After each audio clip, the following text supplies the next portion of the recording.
nama aku Karen Kristianti and welcome to my channel. Hari ini aku lagi ada di rumah sakit dan aku lagi jadi pasien di rumah sakitnya. Dan hari ini aku pengen ngomongin tentang asuransi. Kenapa akhirnya aku memutuskan untuk punya asuransi. Nah sebenarnya aku udah sempat kayak ngobrol-ngobrol dan tanya-tanya di IG story. Terus tadi aku sempat kepikir mau cerita di IG story. Cuman kemudian aku harus ada tindakan. Jadi aku mau dicek karena aku ambeien. Aku mau dicek itu jam 1. Terus kelihatannya waktunya nggak cukup. Jadi aku pikir why not talk about it on YouTube gitu. Jadi ya yang belum tahu dan belum kenal aku ini siapa. Hai, nama aku Karen Kristianti. I'm the CEO and founder of Daily Well. Yang belum tahu Daily Well itu apa? Daily Well adalah minuman jamu modern yang terbuat dari lemon, kayu manis, dan jahe. Terus some of you might be asking, Karen, you jualan jamu kok sakit sih? Bawa jamu juga manusia ya guys, kita bisa sakit. And this is one of the reasons why I punya asuransi. Dan sebelum aku kasih tahu the logic behind it, itu kenapa aku akhirnya invest di asuransi, aku mau cerita dulu nih.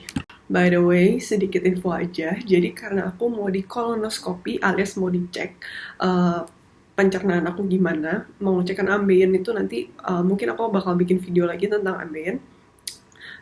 Ambeiennya tuh takutnya ada di dalam anus, bukan di luar anus gitu. So aku harus habisin 1 liter pencahar. Ini udah habis 3/4, kurang sedikit lagi.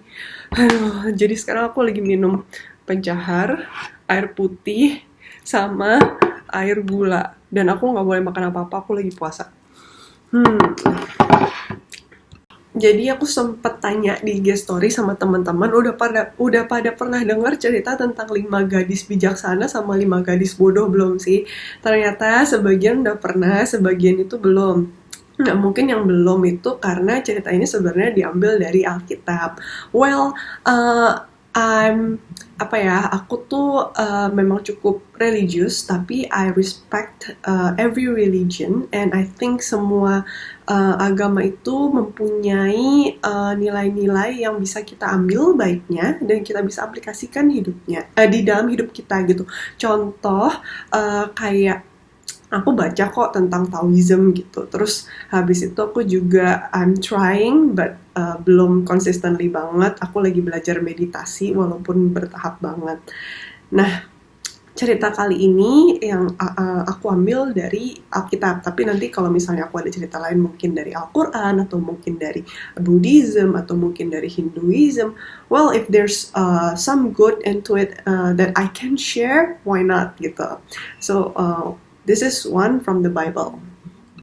Jadi cerita tentang 5 gadis bijaksana dan 5 gadis bodoh ini, itu ceritanya ada 2 geng gitu, 5 gadis bijaksana sama 5 gadis bodoh. Nah, suatu hari mereka dengar bahwa ada seorang pria gitu, let's say it's a prince atau seorang pangeran yang akan datang gitu. Dan mereka ini punya kebiasaan. Kalau si 5 gadis bijaksana, jadi mereka ini semua punya lampu minyak. Kalau zaman dulu kan kita belum ada senter ya, jadi masih pakai lampu minyak. Nah, kalau 5 gadis bijaksana ini, mereka tuh punya cadangan minyak yang mereka nggak akan pakai, jadi mereka punya cadangan. Sedangkan si 5 gadis bodoh ini nggak punya cadangan minyak. Nah, waktu nungguin si pangeran datang, 2 geng ini tidur nih, 5 gadis bijaksana sama 5 gadis bodoh. Nah, pas bangun-bangun, lampunya habis dong, mati dong lampunya. Nah, habis itu terus orang udah teriak-teriak, pangeran udah mau datang gitu kan. Nah, terus 5 gadis bodoh ini bingung, gimana dong, gue kagak punya lampu gitu. Tapi 5 gadis bijaksana santai aja karena mereka punya cadangan. Terus 5 gadis bodoh ini kemudian minta cadangan minyak dari si 5 gadis bijaksana, tapi otomatis ditolak dong sama 5 gadis bijaksananya karena ya lampunya hanya cukup untuk mereka.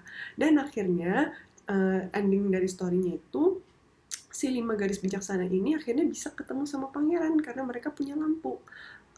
Dan 5 gadis bodoh ini nggak bisa ketemu sama pangerannya karena nggak punya lampu alias cadangan minyaknya habis.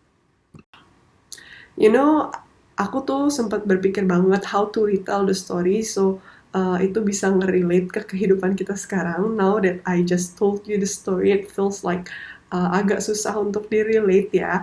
Tapi basically the moral of the story is 5 gadis bijaksana ini punya cadangan. Mereka punya cadangan minyak atau resources. I feel like minyak itu melambangkan resources. Dan ketika pangeran itu datang, itu seperti kesempatan.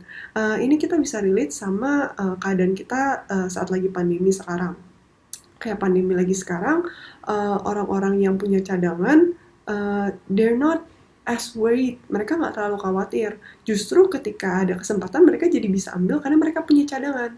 Tapi yang tidak punya cadangan, atau si 5 gadis bodoh ini, jadinya tidak bisa mengambil kesempatan yang ada, dan mereka akhirnya melewatkan kesempatan itu.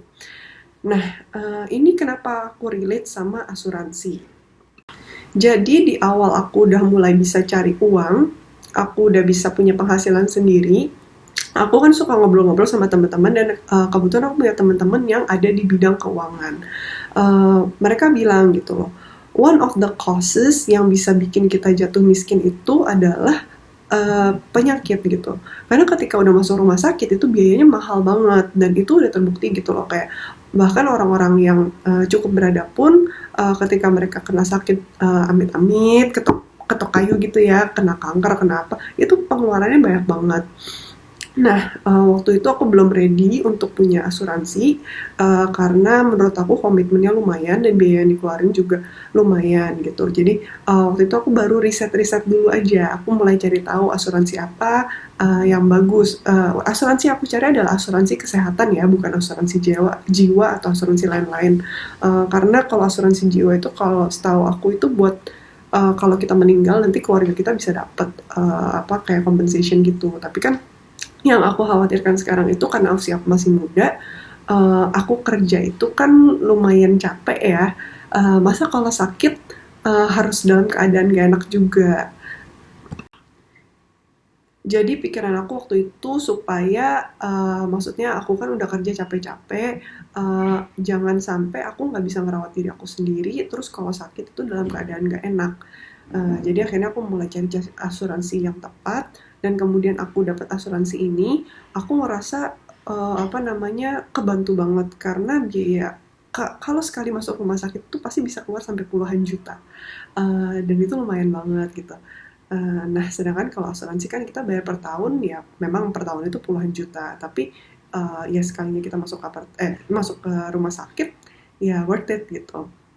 Nah, kenapa sih aku nggak mau sebutin brand asuransi aku atau asuransi teman-teman aku yang jadi agent atau asuransi apapun, aku nggak merekomendasiin dulu, karena menurut aku setiap orang itu punya kebutuhan beda-beda, dan tipe-tipe asuransi atau apapun yang ditawarkan dalam asuransi itu kan beda-beda.